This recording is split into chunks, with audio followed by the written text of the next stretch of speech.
Welcome to BPSC maker. दोस्तों आज है 11 नवंबर 2021 और 11 नवंबर 2021 से संबंधित बिहार करंट अफेयर्स और साथ ही राष्ट्रीय और अंतर्राष्ट्रीय घटनाओं से करंट अफेयर्स के जितने भी प्रश्न बनेंगे वो सभी मैं आपको इस वीडियो में बताऊंगा। लेकिन जो पिछले वीडियो में मैंने आपसे प्रश्न पूछा था सबसे पहले उसे देख लेते हैं। तो पिछले वीडियो का हमारा प्रश्न था कि हाल ही में किस देश ने इच्छा मृत्यु कानून को वैध घोषित किया है। सबसे पहले यहाँ पर ध्यान रखें, इस प्रश्न का राइट आंसर होगा न्यूजीलैंड। न्यूजीलैंड इस तरह के कानून को वैध घोषित करने वाला पूरे दुनिया का दूसरा देश है। ये भी जानकारी यहाँ से आपको याद रखना है। तो इस प्रकार हमारा जो राइट आंसर था ये था ऑप्शन नंबर ए। जो भी प्रश्न आप लोगों से वीडियो में पूछा जाता है आप लोग से लिखिए, कोशिश कीजिए कि सभी चीज़ों को आप विस्तारपूर्वक लिखें। इससे क्या होगा कि चीज़ें आपको लंबे समय तक के लिए याद रहेगी। अब यहाँ पर हम चलेंगे सीधे पहले प्रश्न पे। एक एक करके मैं आपको सारे प्रश्न बताऊंगा और जो इनसे संबंधित एक्स्ट्रा फैक्ट्स होगा वो भी आपको बताऊंगा। तो यहाँ पर आज का हमारा पहला प्रश्न है कि हाल ही में बिहार के किस शहर में छठे अंतर्राष्ट्रीय धर्म सम्मेलन 2021 का आयोजन किया गया है। बिहार करंट अफेयर्स के दृष्टिकोण से एक महत्वपूर्ण प्रश्न है और इस प्रश्न का हमारा राइट आंसर है ऑप्शन नंबर बी, यानी कि राजगीर में अभी हाल ही में ये छठा अंतर्राष्ट्रीय धर्म सम्मेलन 2021 का आयोजन किया गया। अब यहाँ पर आपको इस प्रश्न के बारे में बता दूं कि राजगीर में स्थित नालंदा विश्वविद्यालय में 3 दिवसीय छठे अंतर्राष्ट्रीय धम्म सम्मेलन 2021 का आयोजन किया गया। ये आपको ध्यान रखना, राजगीर इस प्रश्न का राइट आंसर होगा। और यह सम्मेलन 7 से 9 नवंबर तक आयोजित किया गया, जिसे कि मुख्यमंत्री नीतीश कुमार द्वारा संबोधित किया गया। तो ये भी पॉइंट आपको याद रखना है कि 7 से लेकर के 9 नवंबर 2021 के बीच ये 3 दिवसीय छठा अंतर्राष्ट्रीय धम्म सम्मेलन का आयोजन किया गया। अब यहाँ पर इसी में हमारा अगला पॉइंट है तथा इसमें बिहार दौरे पर उपराष्ट्रपति वेंकैया नायडू भी शामिल हुए थे। आपको मैंने बताया था कि उपराष्ट्रपति एम वेंकैया नायडू जो कि बिहार दौरे पर 2 दिवसीय दौरे पर हैं और इन्होंने इस सम्मेलन में भी भाग लिया। आपको यहाँ पर एक पॉइंट मैंने और बताया था कि उपराष्ट्रपति एम वेंकैया नायडू भारत के 13वें उपराष्ट्रपति हैं। तो ये भी जानकारी यहाँ से आपको ध्यान रखना है। अब यहाँ पे हमारा एक और पॉइंट है इसी में करंट अफेयर्स के दृष्टिकोण से, ये भी बहुत ही ज़्यादा महत्वपूर्ण है। ये पॉइंट है कि हाल ही में राजगीर में इंग्लैंड के क्लिप्टन की तर्ज पर सस्पेंशन ब्रिज बनाया गया है। ये बहुत ही ज़्यादा इंपॉर्टेंट है, ये आपको यहाँ से याद रखना। ये राजगीर में इसका निर्माण किया गया और इस तरह का जो पहल है, इस तरह का जो ब्रिज है, ये बिहार के इतिहास में या फिर बिहार में पहली बार बनाया गया है। आपको यहाँ से ये याद रखना है ये राजगीर में बनाया गया है। जितने भी यूट्यूब एजुकेशन प्लेटफॉर्म है सभी लोगों ने बताया है कि ये राजगीर में बना है, लेकिन यहाँ पर आपको ये भी ध्यान रखना पड़ेगा कि इंग्लैंड के क्लिप्टन की तर्ज पर इस ब्रिज को बनाया गया है। तो यहाँ से आप एक टिप याद रखिए, प्रश्न पूछने के जितने भी विकल्प होते हैं या फिर कह सकते हैं जितने भी संबंधित तरीके हैं, जितने भी संबंधित फैक्ट्स हैं, सभी को आप यहाँ से याद रखिए। उदाहरण के लिए अगर मैं आपको एक प्रश्न बताऊं कि वीर कुंवर सिंह से संबंधित कई बार आपके एग्जाम में, खासकर के बीपीएससी एग्जाम में कई बार वीर कुंवर सिंह से संबंधित प्रश्न पूछे गए हैं। आप प्रीवियस 5 से 10 वर्ष का जो अगर आपके पास प्रश्न पत्र उपलब्ध है आप उसे देखे होंगे तो वीर कुंवर सिंह से संबंधित कई बार प्रश्न पूछे गए हैं। तो संबंधित सभी चीज़ों को याद रखिए, तभी आप एग्जाम में बेहतर कर पाएंगे। अब यहाँ पर हम चलेंगे दूसरे प्रश्न पे। हमारा दूसरा प्रश्न है कि हाल ही में आई एक रिपोर्ट के अनुसार केंद्र सरकार की एक देश एक राशन कार्ड योजना के तहत यूपी और बिहार के कितने प्रतिशत लोगों को दिल्ली में राशन वितरित किया गया है। सबसे पहले यहाँ पर इस प्रश्न का राइट आंसर याद रखिए, इसका राइट आंसर है ऑप्शन नंबर ए, यानी कि 87% लोगों को दिल्ली में राशन वितरित किया गया है। अब यहाँ पर आपको इस प्रश्न के बारे में कंप्लीट जानकारी दे दूं कि हाल ही में खाद्य और नागरिक आपूर्ति विभाग द्वारा दिए गए आंकड़ों के अनुसार केंद्र की एक देश एक राशन कार्ड योजना के तहत दिल्ली में रहने वाले यूपी और बिहार के 87% लोगों को राशन वितरित किया गया है। यहाँ पर आपको ये याद रखना कि उन्हीं लोगों की सूची है जो कि दिल्ली में रहते हैं, यानी कि दिल्ली में रहने वाले यूपी और बिहार के 87% लोगों को राशन वितरित किया गया है। ये आपको यहाँ से ध्यान रखना है। और यहाँ पे हमारा अगला पॉइंट है कि दिल्ली में राशन वितरण में यूपी प्रथम स्थान पर, बिहार दूसरे, मध्य प्रदेश तीसरे और हरियाणा चौथे स्थान पर है।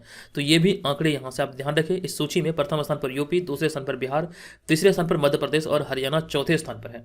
यहाँ पे हमारा एक और पॉइंट है कि खाद्य सुरक्षा की समस्या से निपटने के लिए भारत सरकार ने one nation one ration card योजना की शुरुआत की है और इस योजना के तहत पंजीकृत राशन कार्डधारी देश में कहीं भी अपने कोटे के राशन प्राप्त कर सकते हैं। कहने का तात्पर्य यहाँ पर यह है कि सबसे पहला पॉइंट यहाँ पर यह याद रखिए कि one nation one ration card योजना केंद्र सरकार की योजना, यानी कि भारत सरकार की योजना है। और आपको यहाँ पर यह ध्यान रखना है कि इस योजना के तहत देश में कहीं भी कोई भी पंजीकृत मतलब राशन कार्डधारी जो भी हैं वो अपने कोटे का राशन प्राप्त कर सकते हैं कहीं भी देश के किसी भी कोने में। और यहाँ पर आपको यह भी ध्यान रखना है कि one nation one ration card योजना जो है ये विभिन्न जगहों में, यानी कि भारत के विभिन्न जगहों में विभिन्न चरणों में ये आयोजित हुआ था। अब यहाँ से मैं आपको एक प्रश्न पूछ रहा हूँ कि इसकी जो शुरुआत हुई थी one nation one ration card योजना की, ये कहाँ से हुई थी और इसकी शुरुआत कब हुई थी, ये संबंधित चीज़ें यहाँ पे आप मुझे कमेंट करके जरूर बताइएगा। अब यहाँ पर हम चलेंगे अगले प्रश्न पे। हमारा अगला होगा तीसरा प्रश्न। यह प्रश्न हाल ही में बिहार के किस पूर्व केंद्रीय मंत्री को मरणोपरांत 2020 का पद्म विभूषण सम्मान से सम्मानित किया गया है। बिहार करंट अफेयर्स के दृष्टिकोण से एक महत्वपूर्ण प्रश्न है और इस प्रश्न की अगर हम राइट आंसर की बात करें तो इसका right answer option number D, यानी कि जॉर्ज फर्नांडिस इस प्रश्न का राइट आंसर होगा।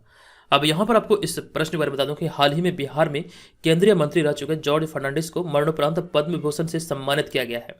लेकिन यहाँ पर आपको एक पॉइंट ये भी याद रखना कि पद्म विभूषण पुरस्कारों की घोषणा वर्ष 2020 में ही कर दी गई थी, परंतु कोविड-19 महामारी के कारण इसका वितरण अभी किया जा रहा है, यानी कि 1 साल की इसमें देरी हुई है। 2021 में भले ही ये वितरित किया जा रहा है, लेकिन इसकी घोषणा 2020 में ही की गई थी। अब यहाँ पर अगर हम बात करें जॉर्ज फर्नांडिस की, तो इस वाले पॉइंट में आप यहाँ पर देख सकते हैं कि 14वीं लोकसभा में जॉर्ज फर्नांडिस मुजफ्फरपुर से जनता दल के टिकट पर सांसद चुने गए थे तथा वे 1998 से 2004 तक राष्ट्रीय जनतांत्रिक गठबंधन की केंद्र सरकार में रक्षा मंत्री थे। तो ये सारी जानकारी यहाँ से आप लोग याद रखिए। अभी आपको पता होगा हाल ही में विभिन्न राष्ट्रीय सम्मान से लोगों को सम्मानित किया गया, तो कंप्लीट जानकारी हो सकता है जल्द ही मैं वीडियो के माध्यम से आप लोगों के सामने लाऊं। और यहाँ पर आपको एक बात बताना चाहता हूँ कि जो भी हमारे स्टडी मटेरियल है, जो भी करंट अफेयर्स का ये सीरीज आप देखते हैं, ये तमाम पीडीएफ और ऑनलाइन टेस्ट सीरीज के लिए हमारे बीपीएससी मेकर को आप प्ले स्टोर से डाउनलोड कर सकते हैं। और अभी छठ पर्व के अवसर पर वहाँ पर आपको सभी कोर्स में 50% तक का डिस्काउंट देखने को मिलेगा। कंप्लीट जानकारी मैं आपको इस वीडियो के अंत में दूंगा, तो पूरे वीडियो को आप लोग ध्यानपूर्वक देखें और इस ऑफर का लाभ उठाकर इसमें आप पार्टिसिपेट कर सकते हैं। चलिए अब यहाँ पर हम चलेंगे अगले प्रश्न पे। हमारा अगला होगा चौथा प्रश्न। ये भी एक इंपॉर्टेंट प्रश्न है बिहार करंट अफेयर्स के दृष्टिकोण से। यह प्रश्न हाल ही में दरभंगा एयरपोर्ट की कौन सी वर्षगांठ मनाई गई है? मोस्ट इंपॉर्टेंट है ये प्रश्न। और इस प्रश्न का राइट आंसर होगा हमारा ऑप्शन नंबर ए, पहली वर्षगांठ अभी हाल ही में दरभंगा एयरपोर्ट की मनाई गई है। अब यहाँ पर आपको इस प्रश्न के बारे में कंप्लीट जानकारी दे दूं कि 8 नवंबर 2020 को दरभंगा एयरपोर्ट का उद्घाटन हुआ था, यानी कि यहाँ से जो पहली उड़ान भरी गई थी ये 8 नवंबर 2020 ईस्वी को ही भरी गई थी। और इसकी स्थापना के देखिए यहाँ पर कर नहीं बल्कि किया होगा, इसकी स्थापना के 1 वर्ष पूरे होने पर 8 नवंबर 2021 को इसकी पहली वर्षगांठ मनाई गई है। ये आपको ध्यान रखना है, 8 नवंबर 2021 को पहली वर्षगांठ दरभंगा एयरपोर्ट की मनाई गई है। अब दरभंगा एयरपोर्ट से जुड़े हुए कई ऐसे फैक्ट हैं जो कि आपसे एग्जाम में पूछे जा सकते हैं। तो यहाँ पे हमने पहले पॉइंट में लिखा कि भारत सरकार ने रीजनल कनेक्टिविटी उड़ान स्कीम के तहत देश भर के 63 शहरों में हवाई सेवा शुरू की थी और इन सभी 63 एयरपोर्ट में यात्रियों की सेवाओं के हिसाब से दरभंगा एयरपोर्ट देश में नंबर 1 रहा है। आपको यहाँ पर ध्यान रखना है कि रीजनल कनेक्टिविटी उड़ान स्कीम के तहत केंद्र सरकार ने 63 शहरों में 63 हवाई अड्डा का शुरुआत किया था, जिसमें कि अगर यात्री सेवा के आधार पर दरभंगा एयरपोर्ट मतलब पहले स्थान पर आया, यानी कि पूरे देश में शीर्ष स्थान हासिल किया है। ये बहुत ही ज़्यादा इंपॉर्टेंट है, इसे आप लोग यहाँ से ध्यान रखिएगा और इसे नोट कर लीजिएगा। यहाँ पे हमारा अगला पॉइंट है कि वर्तमान में Darbhanga divisional chamber of commerce के अध्यक्ष पवन कुमार सुरेखा है।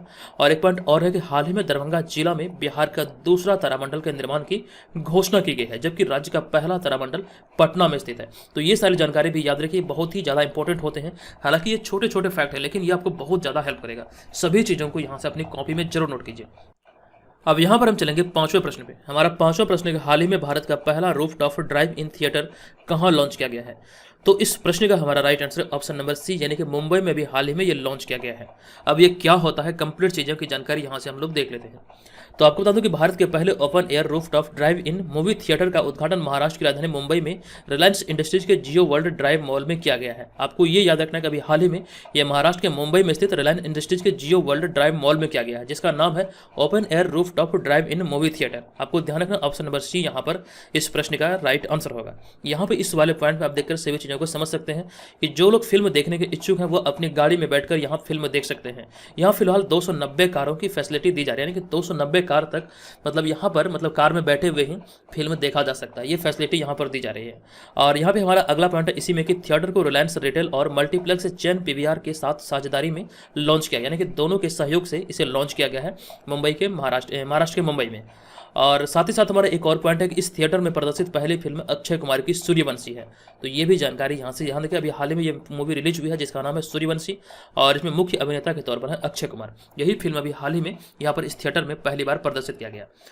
अब यहाँ पे हमारा अगला छठा प्रश्न है कि अमेरिकी वैश्विक इंटरनेट कंपनी याहू ने किस देश में अपनी सेवा पूरी तरह बंद कर दी है?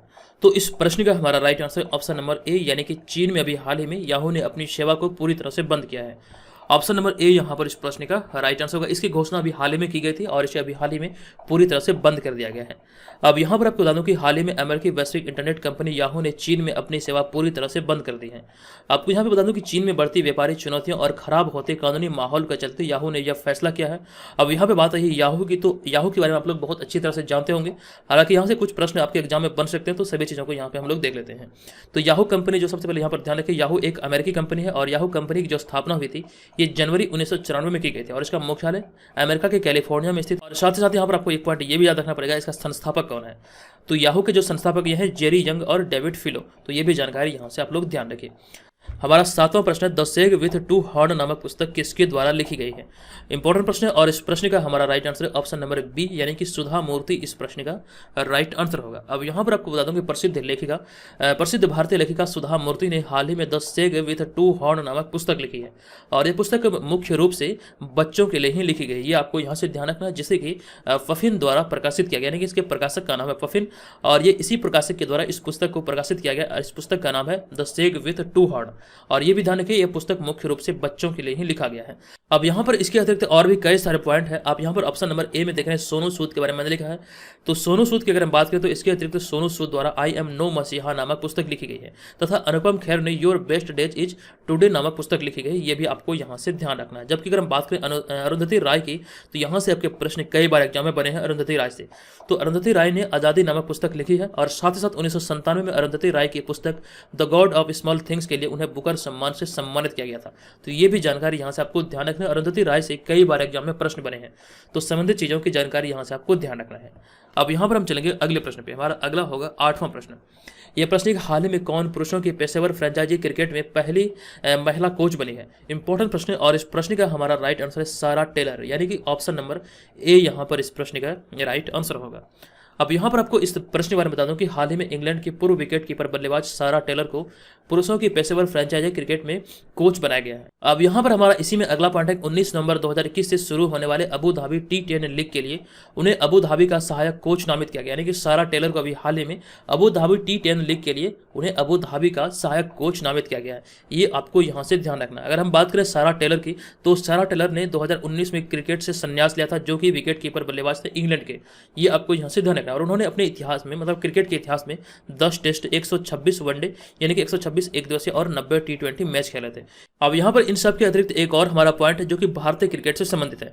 आप यहाँ पर इस पॉइंट में देख सकते हैं कि चंद्रा नायडू भारतीय क्रिकेट में कमेंट्री करने वाली पहली महिला थी और इसका हाल ही में निधन हुआ है। तो ये वाला पॉइंट भी यहाँ से आप याद रखिए, ये चर्चे में रही है। तो यहाँ से आपके प्रश्न बन सकते हैं कि भारतीय क्रिकेट में कमेंट्री करने वाली पहली महिला कौन थी जिनका अभी हाल ही में निधन हुआ है। तो आपको ध्यान रखना पड़ेगा, चंद्रा नायडू इस प्रश्न का राइट आंसर होगा। ये करंट अफेयर्स की सीरीज आपको कैसी लग रही है, जो आप यहाँ पर देखते हैं वीडियो को, क्या आप लोगों को यहाँ से मजा आता है पढ़ने में? अगर आपको सच में अगर हेल्प मिलती है और अच्छा लगता है तो कृपया मुझे कमेंट करके आप लोग जरूर बताइएगा। इससे हमारा भी मोटिवेशन बढ़ता है और चीज़ों को बेहतर तरीके से प्रेजेंट करने की इच्छा होती है। तो प्लीज़ आप लोग कमेंट करके बताइएगा कि सर मुझे बहुत ज़्यादा हेल्प हो रही। आपका जो भी फीडबैक है, आपको जैसा भी लगे वैसा आप कमेंट कीजिए। अगर इसमें किसी प्रकार की कोई सुधार की जरूरत है तो वो भी आप यहाँ पर लिख सकते हैं।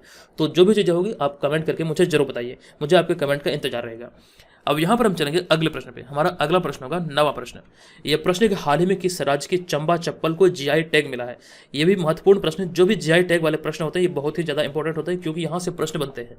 तो इस प्रश्न का अगर हम राइट आंसर की बात करें तो इसका राइट आंसर है हमारा ऑप्शन नंबर बी, यानी कि हिमाचल प्रदेश इस प्रश्न का सही उत्तर होगा। अब यहाँ पर आपको इस प्रश्न पर बता दूं कि हाल ही में हिमाचल प्रदेश के चंबा चप्पल को GI टैग प्रदान किया गया है और हिमाचल प्रदेश की राजधानी शिमला, ये आप सभी जानते हैं। और यहाँ के जो मुख्यमंत्री हैं वर्तमान में यह है जयराम ठाकुर और यहाँ के राज्यपाल हैं राजेंद्र विश्वनाथ आर्लेकर। तो ये संबंधित चीज़ें यहाँ से आप लोग याद रखें। अब यहाँ पे बात आई हिमाचल प्रदेश के, तो हिमाचल प्रदेश के कई ऐसे प्रश्न हैं करंट अफेयर्स के जो कि आपके एग्जाम में पूछे जा सकते हैं। सभी को यहाँ पर हम लोग देख लेते हैं। सबसे पहले यहाँ पर आप ये याद रखें, हिमाचल प्रदेश की राजधानी है शिमला और यहाँ के मुख्यमंत्री जयराम ठाकुर तथा राज्यपाल राजेंद्र विश्वनाथ आर्लेकर है। और यहाँ पे हमारा करंट अफेयर्स का अगला पॉइंट है कि 100% यानी कि 100% घरों में LPG कनेक्शन देने वाला पहला राज्य हिमाचल प्रदेश बना था। और हिमाचल प्रदेश में डिजिटल साथी बच्चों का सहारा फोन हमारा योजना की शुरुआत की गई थी। और नेक्स्ट हमारा ये कि हाल ही में हिमाचल प्रदेश के काझा में दुनिया का सबसे ऊंचाई पर स्थित इलेक्ट्रिक व्हीकल चार्जिंग स्टेशन की स्थापना की गई थी। ये बहुत ज़्यादा चर्चे में था, इस बारे में कंप्लीट जानकारी मैंने आपको दिया था। और साथ ही साथ यहाँ पे हमारा एक और पॉइंट है, इसके अतिरिक्त 2020 का पंचायत पुरस्कार हिमाचल प्रदेश राज्य ने ही जीता था। तो कंप्लीट जानकारी यहाँ से आप लोग याद रखें। आप चाहें तो यहाँ से इसका स्क्रीनशॉट भी ले सकते हैं, अन्यथा BPSC मेकर ऐप पर जाकर के ये सारे PDF फाइल को भी प्राप्त कर सकते हैं। कंप्लीट जानकारी इस वीडियो के अंत में आपको मिलेगी। अब यहाँ पर हम चलेंगे अगले प्रश्न पे। हमारा अगला होगा 10वां प्रश्न। यह प्रश्न हाल ही में उत्तराखंड राज्य का स्थापना दिवस कब मनाया गया है। इंपॉर्टेंट प्रश्न है और इस प्रश्न का हमारा right answer option number D, यानी कि 9 नवंबर को भी हाल ही में उत्तराखंड का स्थापना दिवस मनाया गया है। अब यहाँ पर आपको बता दूं कि हर वर्ष 9 नवंबर को उत्तराखंड स्थापना दिवस मनाया जाता है और 9 नवंबर 2000 को उत्तराखंड को 27वें राज्य के रूप में भारत में शामिल किया गया था। यानी कि कहने का तात्पर्य यहाँ पर यह है कि भारत का 27वां राज्य है उत्तराखंड। और यहाँ पे हमारा अगला पॉइंट है कि हाल ही में प्रधानमंत्री नरेंद्र मोदी ने उत्तराखंड के केदारनाथ में आदि शंकराचार्य की 12 फुट की प्रतिमा का अनावरण किया है। कंप्लीट जानकारी मैंने आपको शायद कल ही दिया था। ये सभी चीज़ें यहाँ पर याद रखिए। अब यहाँ पे बात है उत्तराखंड की, तो उत्तराखंड के बारे में कई चीज़ों को यहाँ पर मैंने ऐड किया है जो कि आपके एग्जाम में पूछे जा सकते हैं। तो कंप्लीट जानकारी यहाँ से आप लोग ध्यानपूर्वक देखिएगा। तो यहाँ पर हमारा अगला पॉइंट है, यानी कि पहला पॉइंट है कि 9 नवंबर 2000 को उत्तराखंड को 27वें राज्य के रूप में भारत में शामिल किया गया था। सबसे मोस्ट इंपॉर्टेंट पॉइंट है, ये याद रखिए, 9 नवंबर 2000 को 27वें राज्य के रूप में भारत में शामिल हुआ था उत्तराखंड। और वर्ष 2000 से 2006 तक इसे उत्तरांचल नाम से जाना जाता था, लेकिन जनवरी 2007 में स्थानीय लोगों की भावनाओं का सम्मान करते हुए इसका आधिकारिक नाम बदलकर उत्तराखंड कर दिया गया। यानी कि 2007 में उत्तरांचल से इसका नाम बदलकर उत्तराखंड किया गया था। ये आपको यहाँ से ध्यान रखना है। हमारा अगला पॉइंट है, उत्तराखंड पहले उत्तर प्रदेश का हिस्सा था और उत्तराखंड को देवभूमि के भी नाम से जाना जाता है। यानी कि उत्तराखंड अपनी स्थापना से पूर्व उत्तर प्रदेश का हिस्सा था और उत्तराखंड को देवभूमि के भी नाम से जाना जाता है, क्योंकि कई प्राचीन धार्मिक स्थलों के साथ साथ यहाँ पर गंगा तथा यमुना का उद्गम स्थल भी है। इसी आधार पर इसे देवभूमि के नाम से जाना जाता है। अगर हम बात करें उत्तराखंड की राजधानी की, तो उत्तराखंड की 2 राजधानी, एक तो है देहरादून और दूसरा है गैरसन। तो ये भी जानकारी यहाँ से आपको ध्यान रखना है। अब यहाँ पर ये वाला पॉइंट मैं ऑलरेडी आपको बता चुका हूँ। प्रधानमंत्री नरेंद्र मोदी ने उत्तराखंड के केदारनाथ में आदि शंकराचार्य की 12 फुट की प्रतिमा का अनावरण किया है। तो कंप्लीट चीज़ों की जानकारी यहाँ से आपको याद होनी चाहिए ये सभी। चलिए अब यहाँ पर हम चलेंगे अगले प्रश्न पे। हमारा अगला होगा 11वां प्रश्न। ये भी प्रश्न बहुत ही ज़्यादा इंपॉर्टेंट है। ये प्रश्न है कि हाल ही में भारत के 71वें ग्रैंड मास्टर कौन बने हैं। तो इस प्रश्न का हमारा राइट आंसर है ऑप्शन नंबर डी, यानी कि संकल्प गुप्ता भारत के 71वें ग्रैंड मास्टर बने हैं। जबकि अगर हम बात करें 70वें ग्रैंड मास्टर की, तो यहाँ पर आप देख सकते हैं ऑप्शन नंबर ए में हर्षित राजा लिखा हुआ है। तो ये भारत के 70वें ग्रैंड मास्टर है, जो कि मैंने आपको कुछ दिन पहले इसकी जानकारी दिया था। हालांकि यहाँ पे आपसे प्रश्न पूछा जा रहा है कि 71वें ग्रैंड मास्टर कौन बने हैं, तो संकल्प गुप्ता इस प्रश्न का राइट आंसर होगा। अब यहाँ पर आपको इस प्रश्न पर बता दूं कि हाल ही में संकल्प गुप्ता भारत के 71वें ग्रैंड मास्टर बने हैं। ये जानकारी यहाँ से आपको ध्यान रखना है। और ये महाराष्ट्र से संबंधित है, क्योंकि इस तरह के भी प्रश्न पूछे जाते हैं ये किस राज्य से संबंधित है, तो ये महाराष्ट्र के रहने वाले हैं। अब यहाँ पे हमारा अगला पॉइंट है कि संकल्प गुप्ता ने लगातार 3 टूर्नामेंट में खेलते हुए 24 दिन के अंदर लगातार 3 ग्रैंड मास्टर नॉर्म हासिल किया। अब ये ग्रैंड मास्टर नॉर्म क्या होता है, इसके बारे में यहाँ पे हम लोग अगले पॉइंट में जान लेते हैं। तो ग्रैंड मास्टर की उपाधि पाने के लिए एक खिलाड़ी को लगातार 3 ग्रैंड मास्टर नॉर्म हासिल करने पड़ते हैं। तो यही आपको यहाँ पर ध्यान रखना है, लगातार 3 ग्रैंड मास्टर नॉर्म हासिल करने के आधार पर ही ग्रैंड मास्टर की उपाधि से सम्मानित किया जाता है। तो यहाँ पर आपने देखा कि 24 दिन के अंदर लगातार 3 ग्रैंड मास्टर नॉर्म हासिल करके इन्होंने, यानी कि संकल्प गुप्ता ने 71वें ग्रैंड मास्टर का खिताब अपने नाम किया है। अब यहाँ पे एक प्रश्न बनता है कि ग्रैंड मास्टर शब्द किस खेल से संबंधित है। तो आपको ध्यान रखना, ग्रैंड मास्टर शब्द जो है ये शतरंज से संबंधित है और साथ ही साथ भारत के पहले ग्रैंड मास्टर विश्वनाथन आनंद है। और इसी में हमारा अगला पार्ट है कि सबसे ज्यादा ग्रैंड मास्टर तमिलनाडु राज्य से है, यानी कि अब तक जितने भी ग्रैंड मास्टर बने हैं तो इस सूची में सर्वाधिक नाम तमिलनाडु से है। तो ये भी आपको यहाँ से ध्यान रखना है। और यहाँ पे हमने अगले पॉइंट पे इस बात को लिख दिया है कि भारत के 70वें ग्रैंड मास्टर हर्षित राजा बने थे। तो यहाँ पर ये संबंधित चीजों की जानकारी आपको याद होना चाहिए। अब यहाँ पर हम चलेंगे 12वें प्रश्न पे। हमारा 12वां प्रश्न है कि हाल ही में किस शहर को यूनेस्को की क्रिएटिव सिटीज नेटवर्क 2021 में शामिल किया गया है। तो भारतीय शहर श्रीनगर को अभी हाल ही में यूनेस्को की क्रिएटिव सिटीज नेटवर्क 2021 में शामिल किया गया है। ऑप्शन नंबर सी यहाँ पर इस प्रश्न का राइट आंसर होगा। अब यहाँ पर आपको बता दूं कि जम्मू कश्मीर की शिल्प और कला को व्यापक मान्यता मिलने के साथ ही श्रीनगर शिल्प और लोक कला श्रेणी के अंतर्गत यूनेस्को की क्रिएटिव सिटीज नेटवर्क 2021 में शामिल हो गया है। ये आपको यहाँ पर ध्यान रखना है कि जम्मू कश्मीर की शिल्प और कला को व्यापक मान्यता मिलने के साथ ही ये श्रीनगर को ये क्रिएटिव सिटी नेटवर्क 2021 में शामिल किया गया है। ये आपको यहाँ से ध्यान रखना है। हमारा यहाँ पे अगला पॉइंट है, अब इस नेटवर्क में 90 देशों के 295 शहर शामिल हैं और साथ ही साथ यूनेस्को की रचनात्मक शहरों के नेटवर्क को वर्ष 2004 में शुरू किया गया था और इसकी जो शुरुआत हुई थी 2004 में हुई थी, ये भी ध्यान रखना है। और इसका उद्देश्य अभिनव सोच और कार्रवाई के माध्यम से सतत विकास लक्ष्यों को प्राप्त करना है और साथ ही साथ इसमें संगीत कला, लोक शिल्प, डिजाइन, सिनेमा, साहित्य तथा डिजिटल कला और पाक कला जैसे 7 रचनात्मक क्षेत्र शामिल हैं। तो इन्हीं आधार पर अभी हाल ही में यूनेस्को की क्रिएटिव साइट में श्रीनगर को शामिल किया गया है। तो ये आपको यहाँ से ध्यान रखना है। अब यहाँ पर हम चलते हैं आज के इस वीडियो के प्रश्न की ओर। आज के इस वीडियो का हमारा प्रश्न है कि विश्व रेडियोलॉजी दिवस कब मनाया जाता है। कंप्लीट जानकारी यहाँ पर मैंने आपको इस प्रश्न से रिलेटेड कल वाले वीडियो में दिया था। आप यहाँ पर मुझे कमेंट बॉक्स में इसके बारे में विस्तार पूर्वक कमेंट करके बताइए। अब यहाँ पर चलते हैं जो ऑफर जो इस चैनल के माध्यम से लाया गया छठ पर्व को देखते हुए, तो जो लोग भी हमारे इस मेंबरशिप को पाना चाहते हैं तो बीपीएससी मेकर ऐप को डाउनलोड करके हमारे सारे मटेरियल को यहाँ से प्राप्त कर सकते हैं। जैसे कि ऑनलाइन और ऑफलाइन टेस्ट का माध्यम यहाँ पे उपलब्ध है। आपको जैसी भी सहूलियत हो आप वैसे यहाँ पर टेस्ट दे सकते हैं। और इसके अलावा जो करंट अफेयर्स के सीरीज चलते हैं उसका आपको डेली और मंथली पीडीएफ मिलेगा। और इसके अलावा जिसमें देखेंगे आपको यहाँ पर बिहार, राष्ट्रीय और अंतर्राष्ट्रीय सारे करंट अफेयर्स शामिल होंगे। इसके अतिरिक्त अगर हम अदर मटेरियल्स की बात करें तो संपूर्ण बिहार जी BPSC previous year question, all set और तमाम बहुत सारे पीडीएफ यहाँ पर आपको टॉपिक वाइज पीडीएफ है, वो सभी आपको बीपीएससी मेकर ऐप पर उपलब्ध है। तो जो लोग भी इसमें पार्टिसिपेट पार्टिसिपेट करना चाहते हैं, ऑनलाइन टेस्ट सीरीज में भाग लेना चाहते हैं, तो आप हमारे बीपीएससी मेकर ऐप को प्ले स्टोर से डाउनलोड करें और यहाँ पर लगभग सभी कोर्स पर 50% तक का डिस्काउंट का लाभ उठा सकते हैं। तो जल्दी से आपको डाउनलोड करें। ऑलरेडी बहुत सारे लोग, लगभग 8000 से अधिक लोग इसे डाउनलोड कर चुके हैं, तो आप भी इसे डाउनलोड करके इसमें पार्टिसिपेट कर सकते हैं। तो दोस्तों आज के इस वीडियो में इतना ही, मिलेंगे नेक्स्ट वीडियो में, तब तक के लिए धन्यवाद। जय हिंद।